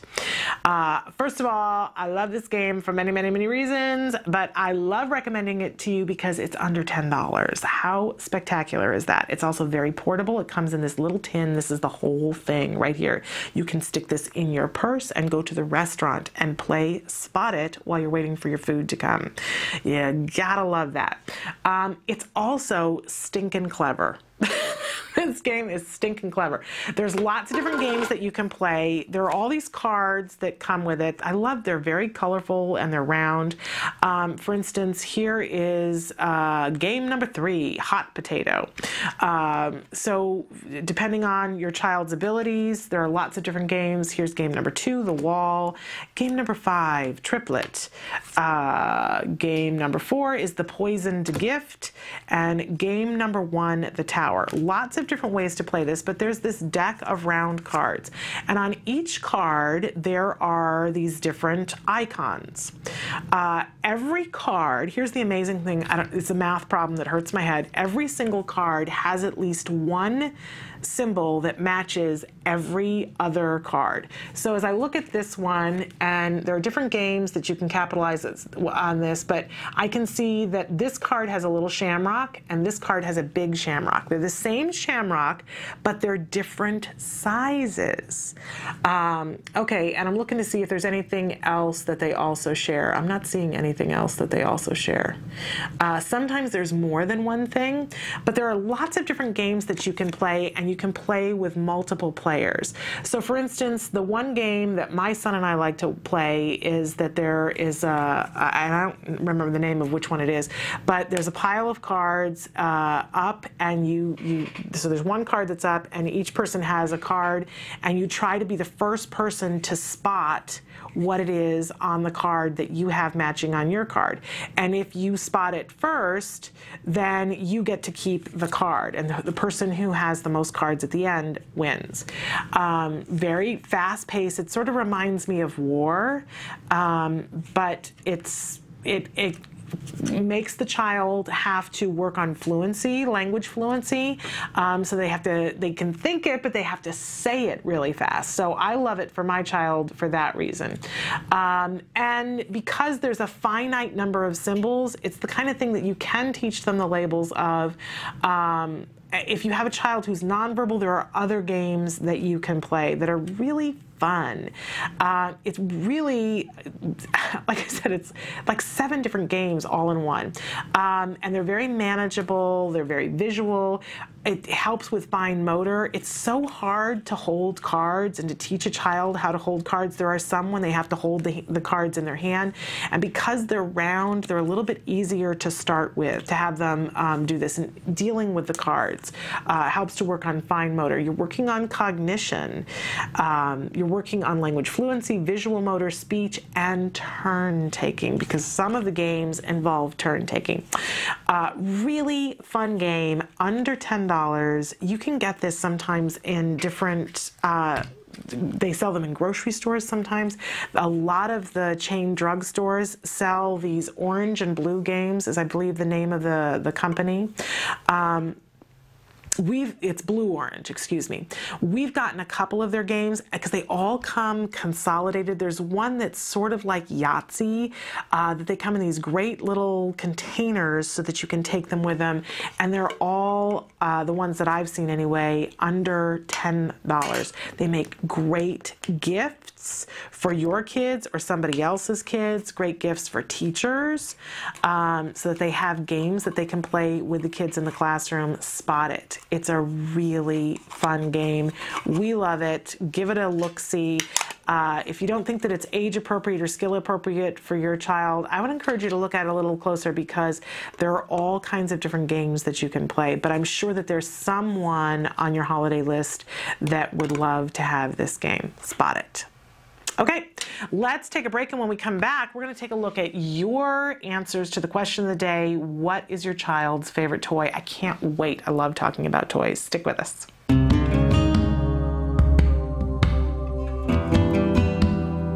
Hi, I'm Bryce Myler, and I'm the Contracts Director for the Center for Autism and Related Disorders. I've been here for about 5 years. CARD has several employees with many years of insurance experience, dealing with insurance, dealing with pre-authorizations, dealing with discovering whether there's coverage or not. So we have more experience than any ABA provider that I've ever come across. So for a prospective client, somebody that may be interested in, ABA therapy and what CARD has to offer, we have a special 800 number, and you call that number. They will talk to you about what we have to offer, how ABA works. He'll ask you for the front and back of your ID card, and then we check to see if you do or do not have coverage.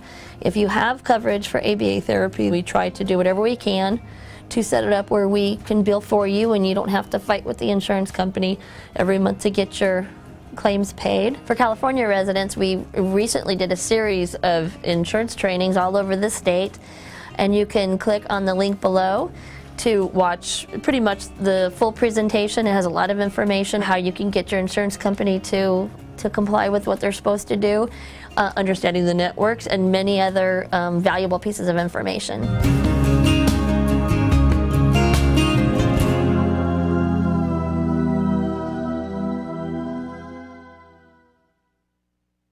Welcome back. We're talking about toys all this week. I love to talk about toys. Toys are fun.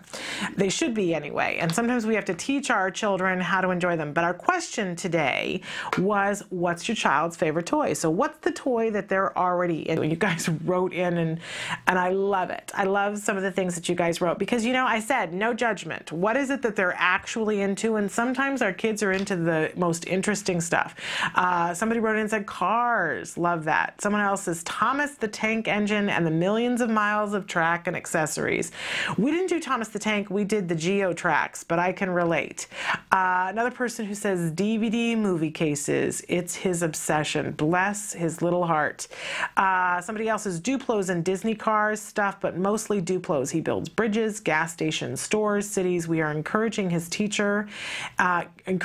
and his teacher also reinforced for us to encourage this. Hopefully an architect or engineer is in his future. I got to tell you, your Duplos, get ready, because the Duplos then turn into the Legos. Can we talk? I saw a thing on Pinterest this week where somebody took a wall and they put up all those plates of Legos so that their child could build. I'm thinking I have to do this. I don't know how. We've been buying used Legos online. It's like a crazy thing. I have to have a place to store them, and I'm thinking the wall might be the thing. I don't know. It's a little crazy, but the Lego thing, I'm with you. They build. It's amazing. Another person says cars, blocks and stickers. Blocks and stickers. That's a great thing. Okay, my daughter loved Ubi eyes. I'm not sure I know what that is. The ones that make your hand into a face. Oh, love that. Now that she's older, it's anything she can make videos with. Maybe a puppeteer in our future. Any and all flashlights. Oh, can I relate to you? We couldn't keep a flashlight because my child would take them apart. And just recently when we were at Grandma's house visiting, somebody took out a flashlight for some reason. And I hadn't seen my child do this in years, but before I could blink, he had taken that flashlight apart. And I said to him, "What are you doing?" And he said, "I don't know, I just love to take them apart. I don't know why." I said, "I know this about you. I have met you before." I just didn't think he still did, but he still wanted to take it apart. I don't know why. But thank goodness he can tell me now. "I just love it. I just love it, Mom. I love taking them apart." Yes. And now he's at the stage where he likes to put things together, but not necessarily flashlights. There we go. And he's done it a couple of times, taken science classes where he had to make a flashlight and make one with a lemon and, you know, battery powered by a lemon. And, you know, he thought that was exciting.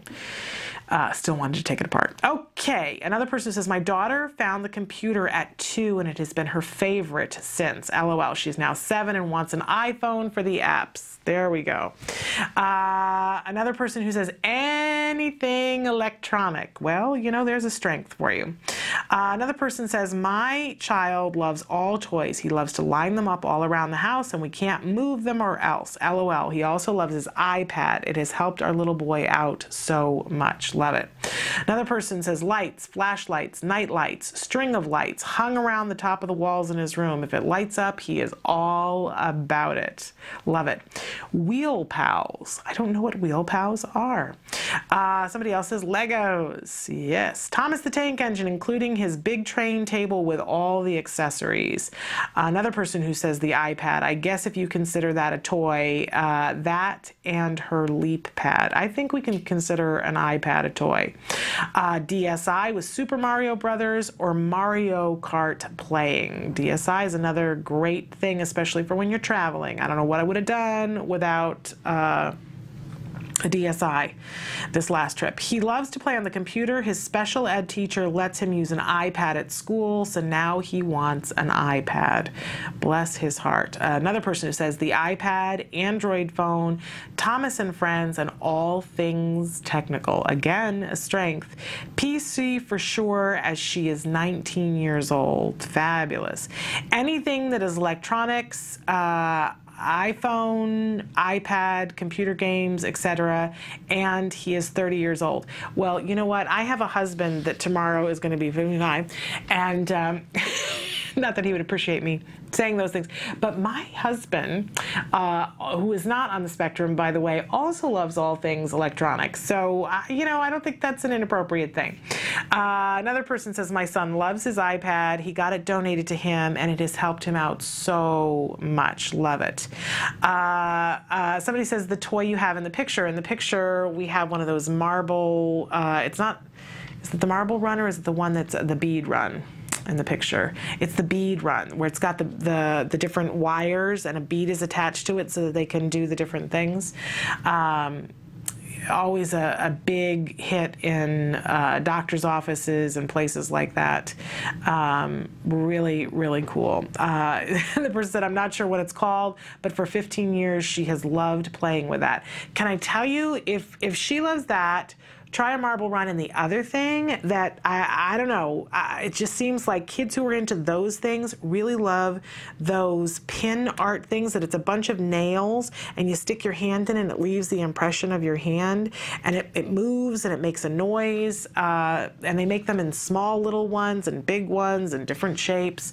For some reason, the kids who tend to like the bead thing often like that other. Can't guarantee, but I'd love to hear. Another person who says iPod. Someone else says she loves anything with dinosaurs. She knows more about them than her kindergarten teacher. Gotta love that. iPod. After the iPad, it's marbles. Love that. Jump ropes. He loves to twirl them in his hand and makes knots in the rope. I have to undo the knots every so often so he can repeat. That's kind of cool. I gotta say, maybe there's like a, you know, they have those ships knots things with all the different types of knots. Might be interesting. Wii, computer, iPad, iPhone, and puzzles. Tablet, dinosaurs, trains. Thomas the Tank Engine. We have a winner. The computer taught himself to type and surf the net. Now at age 11, he's a whiz and types over 90 words a minute. Oh my goodness, that's lovely. My teen has his little brother type up his reports for him. Gotta love it. my son loves cars and music and things that have lights on them. And somebody else says, right now, her Weeble Wobble treehouse. Some of these toys I just don't know about. This is very exciting to me. Okay, well, there's more, but we have to take a break. And when we come back, I want to fit in our playing board games tip for the week before we leave. So stick with us. I am Karen Driscoll. I'm a Marine Corps wife and mother of 3.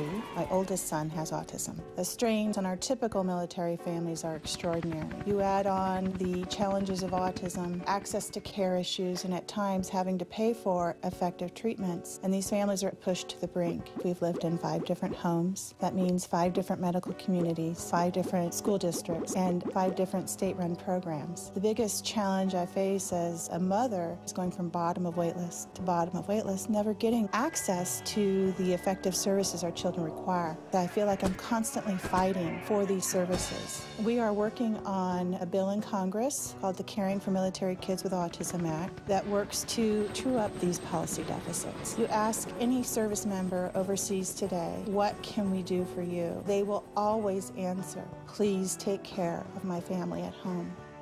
Visit autismspeaks.org.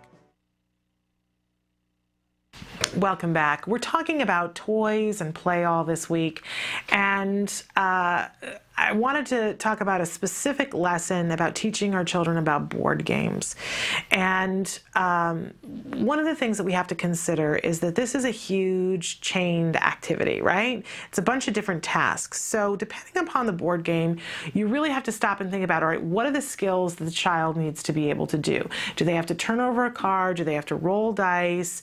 They need to be able to take turns, right? But what are like all the skills, and we can chain them all together. So a lot of different things that we're going to be working on. We're going to be working on the rules of playing this specific game. We're going to be working on taking turns almost always in a board game. I suppose there are some exceptions to that. We're going to work on initiating playing a game. How does a child help to decide what game? Conversations that they might have during the game that have to do with the game, or that can have to do with other things that are happening around the game, and the art, the fine art of winning and losing. And of course, later on this week, we're going to focus on some of those other different tasks. But right now, I wanted to start on just the art of play and chaining together all of the different skills that it takes to be able to do a board game. And some of the things that we want to consider are staying age appropriate. We're going to chain the actions together, but start with age appropriate, skill appropriate games. Now, if you go on to the skills program, they have a big handout that lists all kinds of games on it, and I just took a couple of different things to give an example. But if you're interested in the handout in the playing board games lessons, you can click on the handout tab, and it just lists a bunch of great games. But let's start with, if the child's skill level, if they're really unused to playing board games and don't understand the back and forth, a couple of really good games that we can start with that are fun, might be reinforcing for the child, notice I said might, and that the task at hand, teaching the different chained tasks together to be able to be successful at the game, are going to be a bit easier, right? So some suggestions are Hungry Hippo, Cootie, and Ants in the Pants. These are really early board games. There is an element of back and forth. You can teach the skill that has to be done. All 3 of them have very different skills, so you can be working on all kinds of different things.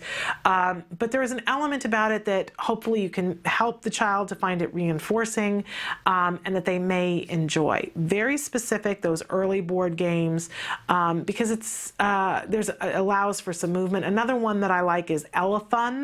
That's that thing, it's the blue elephant that it makes a mess, but there are little fabric butterflies that you stuff down its nose, and you turn it on, and everybody has a net, and you turn it on, and its snout shoots up, and it shoots out butterflies, and they have to try to catch them in the net. It can be very fun. Kids tend to, sometimes they're more into the noise, but it's an early board game. Okay, then we get into a little bit more advanced basic board games where we've got a board, where there's a piece that needs to be moved moved around, or several pieces that need to be moved around. Some of the big early basic games are Candyland, Chutes and Ladder, and Hi-Ho Cherry-O. We're going to be doing things like counting, working on colors in conjunction with these. So if your child isn't ready for that kind of thing, you'd want to start with those early ones.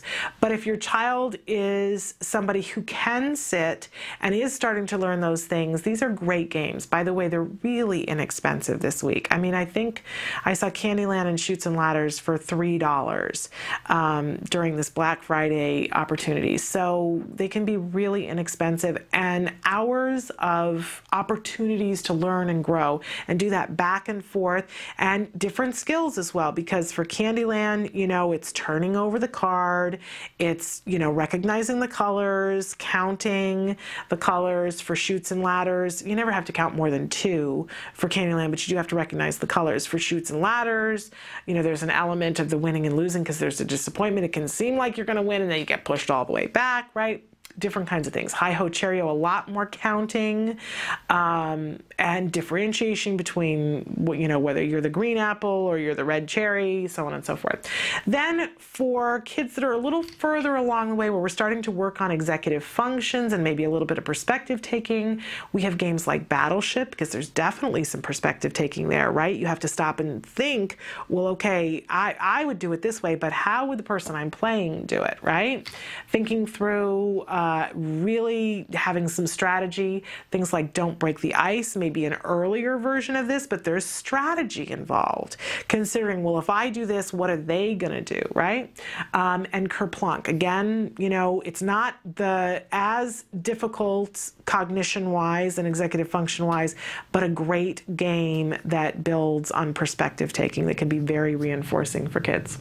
Okay, so these are some great games, but there are endless numbers of games that you can work on, and begin very slowly. Again, it's okay to work on the skills outside of the game and then bring them in small pieces, right? So if we need to get the child to sit first to enjoy the game, we can, you know, bring the game out for a second and turn it on for a second. You know, there is no time limit to these kinds of things. You have to sit for 5 minutes or we just can't play, right? We can build up towards those kinds of things. But take the time. Take the time. It's so fun and rewarding when our kids start to get it and they start to find it reinforcing. It can be really good downtime for them and an opportunity to build. So if we start on doing the rules of the game, and then we do the turn taking, and then we start to work on conversations to have during it, and then we work on the perspective taking that comes along with it, it's really, really an exciting task that helps our children learn and grow. Okay, that's our board game lesson. And by the way, you can find this lesson and other lessons like it, extensive lessons on teaching our children to play and to play board games and other kinds of games on the Skills program, skillsglobal.com. We're here at the end of the show, and I didn't have time to get to some of the news stories for you, but there's one news story in particular that I wanted to try to cover before we get to the end, and I'll tell Emily whenever it is time. Oh, and I've got more things here. Somebody wrote in and said, my son's favorite toys are his stuffed animals. Love that. Someone says the game called Trouble with the Pop-O-Matic. Love that. It's pretty simple, too, for kids that can count to 6. It also works on hand skills. And a good game for building hand strength. It absolutely is. Sometimes that Trouble thing is hard for me. Very, very good for hand skills. But I wanted to take a minute, and we'll talk more about it tomorrow. I wanted to talk a little bit about what's happening this week in Congress. I know we're hearing a lot about the cliffs that people are jumping off of for debt, but there's something else that's happening this week in Congress that it's pretty amazing, and we haven't had much time to talk about it, but the House of Representatives Oversight and Government Reform Committee is scheduled this Thursday afternoon to have a hearing. The lawmakers plan to address the federal response to the recent rise in the autism spectrum disorders diagnosis. And there are a lot of people who are scheduled to speak at this event, and I for one, am thrilled that there is an opportunity and that there are people who are going to speak. But there is a little bit of an outcry because of all the people that are speaking, there is not one single adult on the autism spectrum. They're not even going to hear from a child on the autism spectrum. And there are a lot of people who feel that that is inappropriate, because there are many adults who could speak eloquently to this. So I certainly want to encourage you to make your voice be heard in whatever way you think is appropriate about this event. I think there is a moment here where we can celebrate. And by the way, Emily, play whenever it's time. Go ahead and play the ways that people can get in touch with us. So there is an element of celebration. This has not happened in a decade, and it is well past time that this congressional hearing happen. So on that front, I'm thrilled that it's happening, but it does seem that there is something huge missing from this event. And if you feel that way too, please let your House of Representatives know that that's how you feel about it. You can always visit autismvotes.org to let them know your feelings on the subject. It's one of those dicey things that I always, the glass half full. I'm thrilled that they're having the event, but I don't understand why this kind of an oversight could have happened when there are so many adults who are on the spectrum, and we can't have at least one of them to speak. Again, I'm thrilled. One of the co-founders of Autism Speaks, Bob Wright, will be there speaking. There are people from different institutions, including Kennedy Krieger Institute and Safe Minds. There will be representatives from the National Institutes of Health and the U.S. Centers for Disease Control and Prevention. So there are a lot of people that are going to be there speaking. It just seems a little inappropriate to me that there is no one actually on the spectrum who will be speaking. Don't quite understand it. In any case, visit autismvotes.org, find out who your representatives are, and tell them your thoughts and feelings on the subject. Tomorrow, we will have Evelyn Gould with us here in the house, and we will also have two wonderful autism moms who are members of TACA who've made a big impression on me.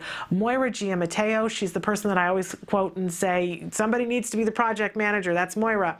And Holly Riley, who is going to give us some tips on IEPs and is an inspirational story. You'll want to be here for us. Until then, please give your kiddos a hug from me. Bye-bye for now.